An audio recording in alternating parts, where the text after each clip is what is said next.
Bonsoir à tous. Hello everyone. Welcome to here is the Montreal Institute for Genocide and Human Rights Studies. So they're giving us their space. Mon nom est Marie Lamenche. Je suis la présidente du CIC Montreal. I'm the president of the Montreal CIC branch. I think I'm the youngest one probably at the ripe age of like 35. I would like to welcome you today to our discussion titled Canada Alone in the World. It will be a discussion between Robert Greenhill and Ben Rowswell.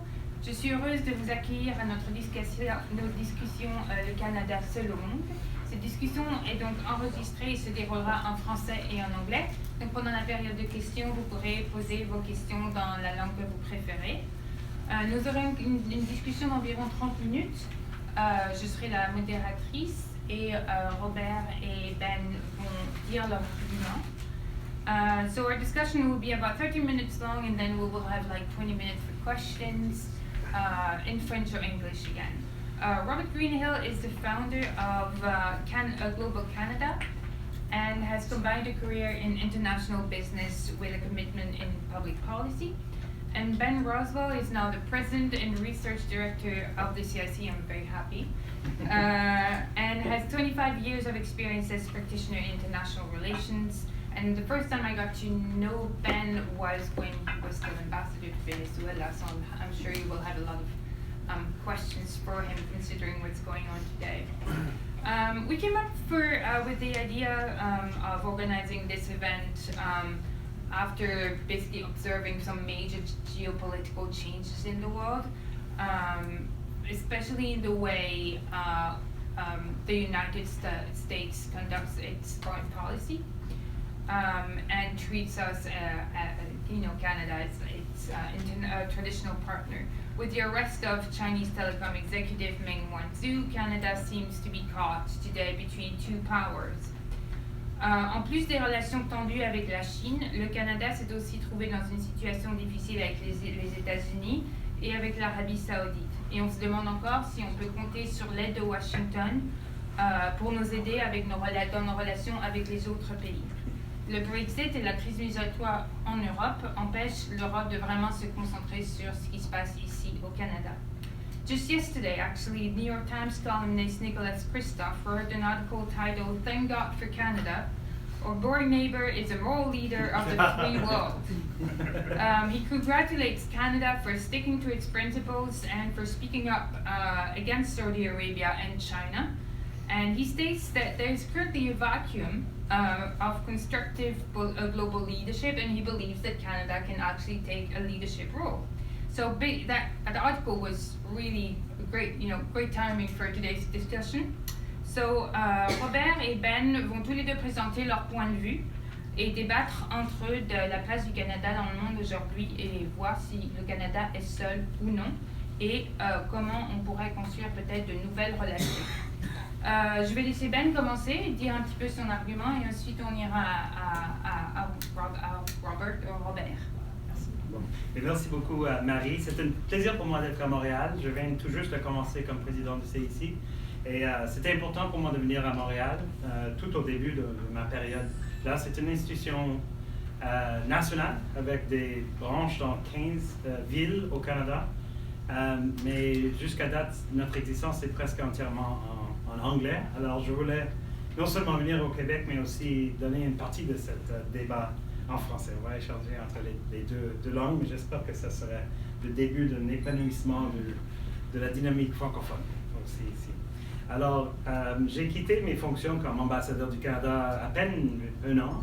Je suis revenu au Canada et j'ai trouvé ce débat ici dans les médias du Canada que nous sommes isolés dans le monde. Alors, nous avons John Manley, notre ancien ministre des Affaires étrangères, qui a dit que jamais dans l'histoire du Canada, on n'a jamais été si seul dans le monde. On a toujours eu les Britanniques ou les Américains. Maintenant, les Britanniques sont obsédés avec leurs propres problèmes et les Américains semblent nous traiter comme un adversaire. Nous sommes une menace à la sécurité nationale des États-Unis selon Donald Trump. Il y a Jocelyn Coulon qui a dit, bon, il y a 4 pouvoirs importants dans le monde, les États-Unis, la Russie, la Chine et l'Inde, et le Canada a une relation tendue avec tous ces 4 pays. Et même Lisiane Gagnon, qui cette semaine dernière dans la presse à dénoncer ce qu'elle traite d'une diplomatie de spectacle, c'est-à-dire les visites de Justin Trudeau qui s'habille de façon pour attirer une attention médiatique et qui ignore le vrai pouvoir. Ces critiques ont trois choses en commun. Le premier, c'est qu'il y a une emphase sur les relations bilatérales. Alors, si une relation bilatérale ne va pas bien, on s'étend l'argument pour dire que tout va mal dans la politique étrangère.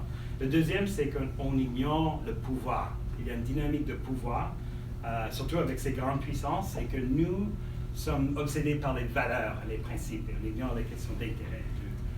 C'est tout du pouvoir douce, c'est pas le pouvoir dur, c'est-à-dire. Et le troisième élément, c'est que le monde a changé et le gouvernement de Justin Trudeau semble être au courant que le monde en 2019 est très très différent. Non seulement des années Pearson et Trudeau, lorsque les bases de la politique étrangère ont été établies, plus ou moins, mais même de 2015, lorsque Justin Trudeau est élu. Alors, je suis en désaccord avec tous ces points, sauf la dernière. Je vais revenir à ça plus tard, peut-être dans l'échange avec Robert. Mais je commencerai en disant, si on regarde les questions du côté bilatéral, presque tous ces pays avec lesquels nous avons des différends ont des sérieux problèmes dans la politique étrangère aussi. Les États-Unis, qui est en train de passer par une période de folie avec Donald Trump, où ils sont en train de dommager leurs propres intérêts avec toutes sortes de pays au monde. On n'est pas les seuls à avoir une relation tendue avec les États-Unis. La Chine, que je crois qu'est dans une période importante de décroissance économique, et un style de pouvoir sous Xi Jinping qui est en train de créer des ennemis partout dans le monde, et ce n'est pas juste le Canada. Le deuxième point, c'est que je crois que la politique étrangère est bien et belle fondée sur une vision du pouvoir, mais une vision du pouvoir dans laquelle les grandes puissances du monde s'organisent autour d'un ordre international fondé sur les règles, où on a l'intérêt à faire valoir les intérêts que nous avons en commun et de défendre les règles, c'est de renforcer cet ordre. La raison pourquoi Justin Trudeau et Chrystia Freeland se prononcent aussi souvent sur des questions de principes et des valeurs, c'est pour défendre justement le fondement de l'ordre international.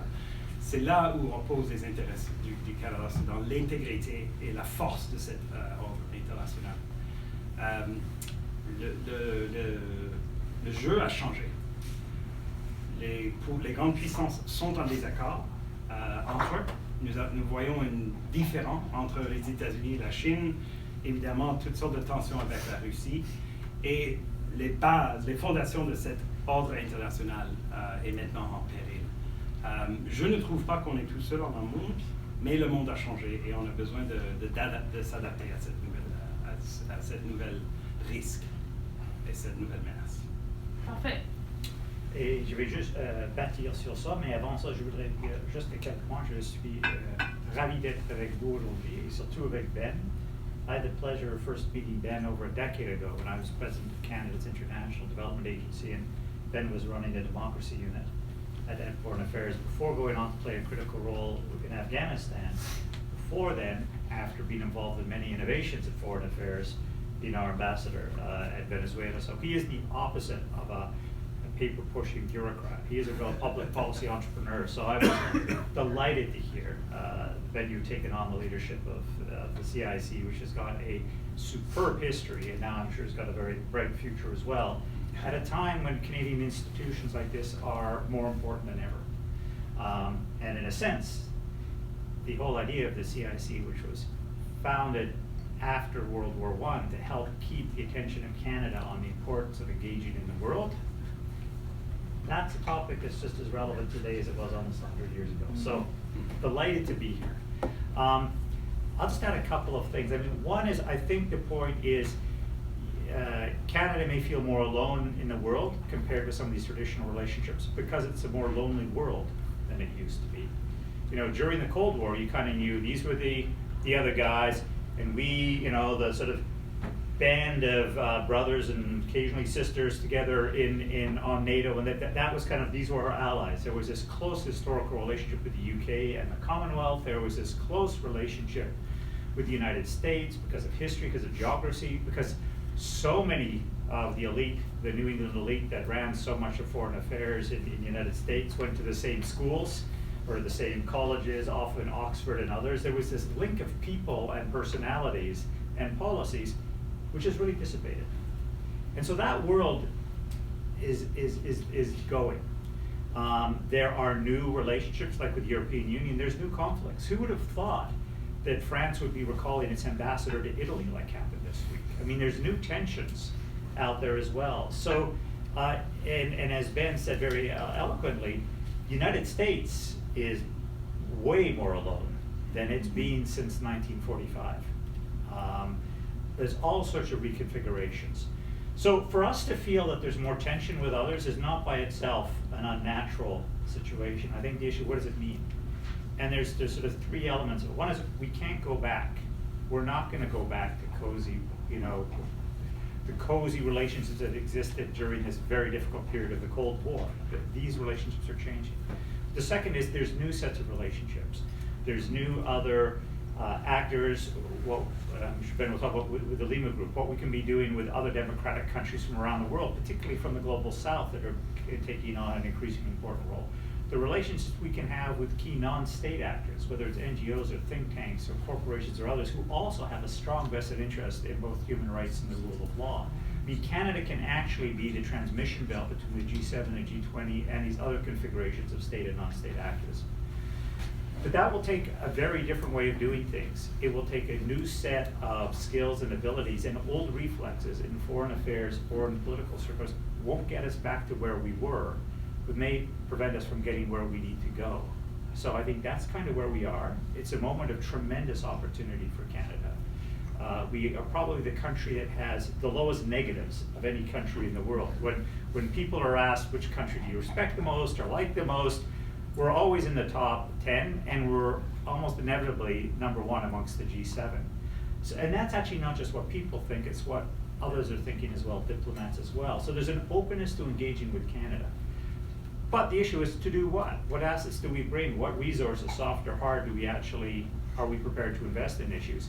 So for me, the issue is not are we alone, it's are we irrelevant? And the question is, what do we do to ensure our relevance, to be able to not only engage in the world going forward, but to shape a world that's more in line with our interests and values? What kind of relationships should we build, do you think? Genre, comment peut-on être plus proactif et nous-mêmes, parce qu'on ne va pas attendre que les relations viennent à nous. We have to be the ones taking the lead too. And do you think our current government is able to do that and has the skills to do that? Bon, je pense que oui, le gouvernement est bien placé pour entamer des relations et des nouvelles formes de relations. Pour donner quelques exemples de notre capacité de projeter nos intérêts actuellement. Lorsque nous sommes dans un différend avec un pays puissant comme la Chine, on peut faire appel à plusieurs autres capitaux du monde pour demander une déclaration en notre faveur. Les déclarations qui ont fait 25 ou presque 30 pays sur notre côté dans le différend avec la Chine est assez extraordinaire. Ça ne se fait pas dans la diplomatie normalement, qu'un pays tiers décide ce pays a raison et cet autre pays a tort, parce que le pays tiers a des relations avec les deux. Alors le fait qu'on ait convaincu plusieurs à le faire. Lorsque nous avons une crise comme celui du Venezuela, et les institutions qui existent déjà sont pas bien placées pour répondre à la crise, que ce soit l'ONU ou l'OEA, on peut créer presque de zéro une nouvelle institution, comme le groupe de Lima, pour réunir toute l'opinion de la région, pour répondre à la demande des Vénézuéliens pour un retour à la souveraineté populaire. Et je suis content que Robert a mentionné ce sondage, quelques sondages. J'ai fait de la recherche avant notre débat pour trouver un sondage en particulier, de Ipsos Mori, qui dit que de tous les pays de le monde, celui qui est perçu comme ayant le rôle le plus positif dans tout le monde, c'est le Canada, c'est le numéro 1. Et depuis 4 ans, avec une 81% du sondage, donc 25 pays qui ont partagé. Alors tout ça, je prends comme des preuves que maintenant, lorsqu'on veut faire quelque chose, lorsqu'on veut faire valoir notre vision et bâtir des alliances et des relations, on peut le faire. And to reply to Robert's reframing about what are we doing this for, I think that is actually exactly the right question. We've got the skills and the ability to engage, and we don't yet have a strategic vision for what we're actually going to do with that. So I would very much endorse that. Mm-hmm. And I think there's no doubt it's a crowded, complex world. So there's almost any number of issues we would be welcome to engage on, because Canada is welcome on almost any issue and almost any geography. The issue is which ones are we going to choose to engage on and persist on and make a difference on. So in the past, it was on peacekeeping. We were, for 30 years, we developed a world-class reputation, a world-class capability in peacekeeping, which we've largely lost, both in terms of capability and willingness, and increasingly reputation. So we had it, we kept it, we sustained it. It's not really where we are now, and you can see with the peacekeep, with sort of the one-year mission in Mali, so like, gotta check the box, off we go. But that's kind of like the Timbits approach. Oh, we're doing a bit of peacekeeping, we're doing a bit of this, that's not a full meal, right? So what is it we're gonna really invest in? There are 5 areas when I was thinking about this, where I actually think there are areas where Canada has a national interest, a sustained capability, international relevance, and perhaps a unique contribution to make. The first is actually free trade, the idea of having open borders while maintaining political independence. And we went through the free trade agreement and NAFTA, huge debate in Canada is, if we engage with free trade, would we lose our political independence? And that wasn't just a debate for us, but for many small and mid-sized countries around the world. I think we've, as a country, become increasingly comfortable with the idea that we can engage with free trade while maintaining and reinforcing, in some cases, vis-a-vis Trump, for example, our political independence. That's very powerful, and it seems obvious to us, but we actually score very differently than most other industrialized countries, which are increasingly against free trade. The second element is this issue of immigration and openness to welcoming and integrating refugees, and celebrating the diversity that comes in our society from that. Again, there's nothing's perfect, there's challenges, but again, compared to almost every other Western country, we're doing that right in a way that even the Scandinavians, who score so well on so many other metrics, say, boy, there's something we can learn there. That's a second. The third is on this long element of human rights, in particular with a focus today, or these days, on women's rights, which is really at a pivotal point in history. And that's been in Canada's international engagement ever since Diefenbaker took a stand against apartheid in South Africa back in the 1950s. Or even before that, when Humphreys was involved in helping to chart the United Nations Declaration of Human Rights. And this idea of a sustained commitment to human rights and its particular manifestation of gender equality, and with this coming sexual reproductive health and rights, is something which is very anchored in what we've been doing, has real credibility and real resonance. And we forget that we're actually the country that the Freedom House sees as the freest of the G7. The report that just came out showed 13 years of decline in freedom around the world. Canada today scores 99 out of a possible 100, by far the strongest of the G7. The United States is at 86 points. So this is one where we actually have credibility on this. The fourth, and I'll click on this, is this issue of at the same time matching human rights with a respect for justice, rule of law, and strong institutions, and kind of a peace, order, and good government country, which is really relevant to how we govern ourselves, really relevant to what the world needs now. And so when we talk about things like we believe in, with the Huawei situation, rule of law, it resonates. Yeah. Because, we do. I mean, we really do. And actually we said, well, of course that's normal, but you know what? That's not so normal in the world right now. That's actually a very valuable thing to be able to bring. And fifthly, because of all those things, we're seen as a really pragmatic, objective problem solver. Not just kind of the helpful fixer in a kind of a, but actually we can get engaged, we get our hands dirty and try to help figure stuff out, like we're doing with the Lima Group right now. And that's also something that's got a long history in it, and which is probably as relevant today as it ever has been. And I think if we actually build on one or more of those 5 building blocks, we have a foundation of a very consequential foreign policy. And I think that's what our goal should be. We should say, you know, not is country Canada a great power or small, but is Canada or a middle power? What's a middle power mean? Mm-hmm. But are we a consequential country? Do we actually make a difference to our engagement in the world? Mm-hmm. And I'd argue, yeah, we probably could today more than perhaps any time since the 1950s. Okay. This, just as Robert was speaking, I was remembering an Economist cover article about 2 years ago. So when the 2016 sort of annus horribilis rising of populism with Brexit and the election of Trump, at the end of the year, the Economist summed this up. I don't even remember the article. I think the picture was of a drawbridge, and you could see the various populist leaders like trying to pull the bridge up, and then some of the more liberal democratic leaders like trying to keep it down. Essentially, the argument was that the world is not being divided so much between, say, democracies and dictatorships, or between, you know, left-wing countries and right-wing countries, that the fundamental division is between countries that embrace openness and those that want to close in on themselves.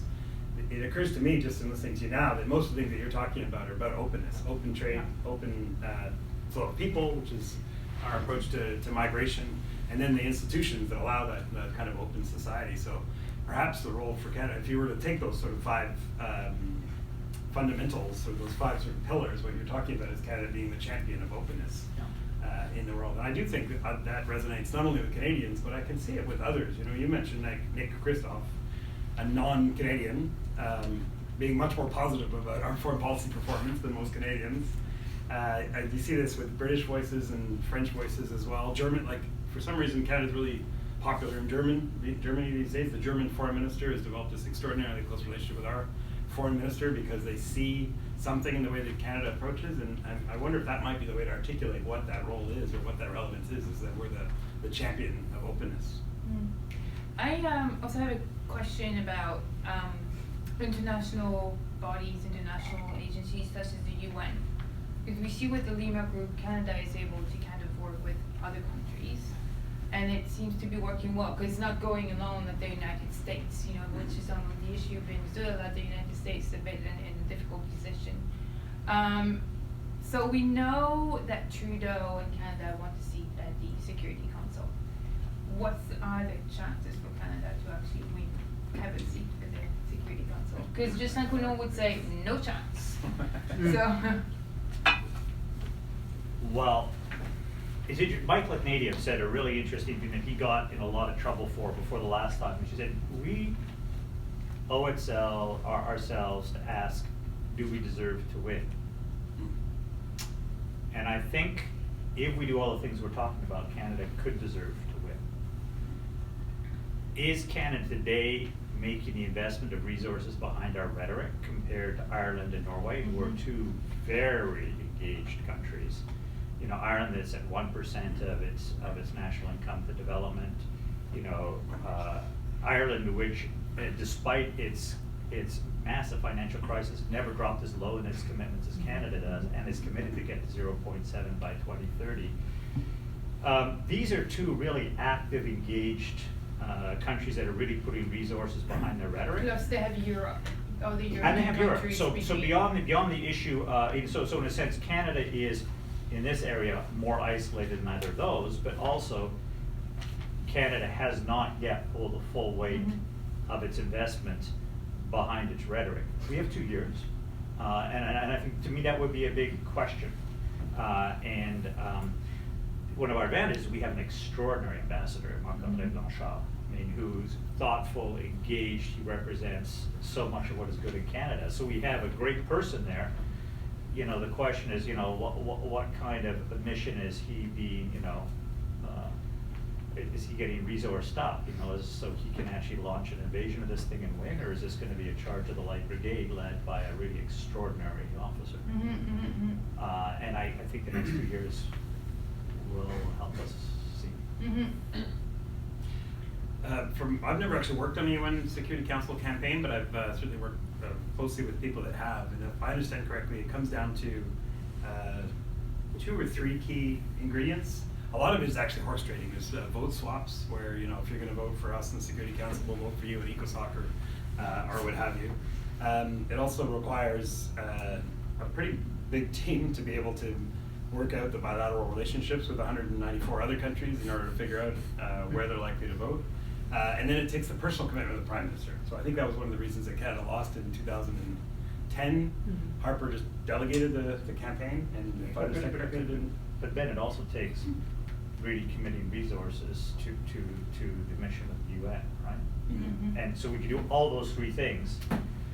But if our commitment to development is actually at a record low, if our commitment to UN peacekeeping is close to a record low, it's very difficult for us to say that we're really making that commitment, and that I understand is well, I guess where I was going with this is that for the Prime Minister to be really dedicated, he's going to be spending 2 years, like hundreds and hundreds of engagements, public engagements. He's got to have a pretty strong narrative about what it is, why is it Canada, in addition to all these bilateral vote swaps.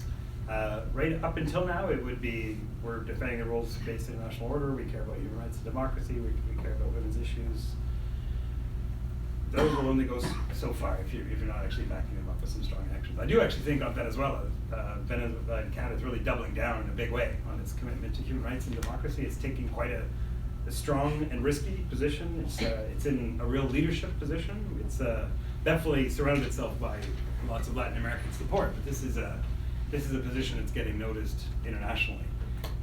Obviously, that's only one crisis in one country, but it's going to involve that kind of dedication. And yes, as Robert points out eloquently, in many places, in addition to right here, that does actually require some serious investment in hard power capacities too. And we haven't talked so much about the military, but if we're going to be dedicating significant contributions to international security, we're going to have to be doing a little bit more than what we did in Mali going forward. So I still think there's time.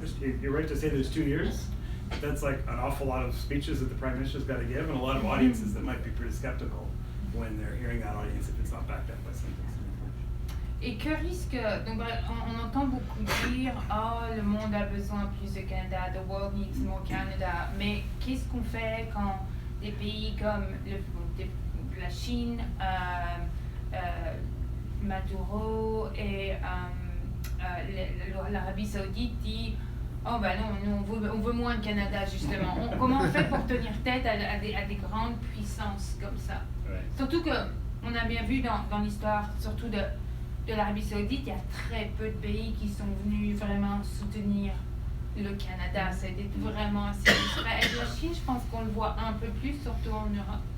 Mais bon, quand même, le Canada s'est retrouvé quand même quelquefois un peu sur la balance. You want to take this one, Robert, or should I? Well, let me start. And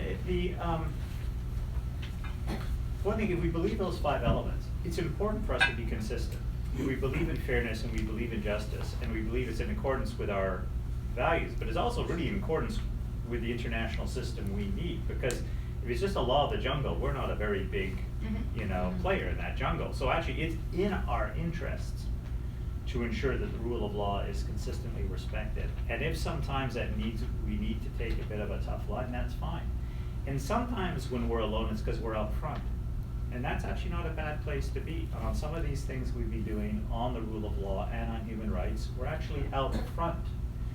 But others have caught up. It's interesting on Saudi Arabia. I don't think we feel quite as isolated around that issue after what was happening with Khashoggi compared to before. So that was an occasion where we were lonely because we were ahead of the world, not behind.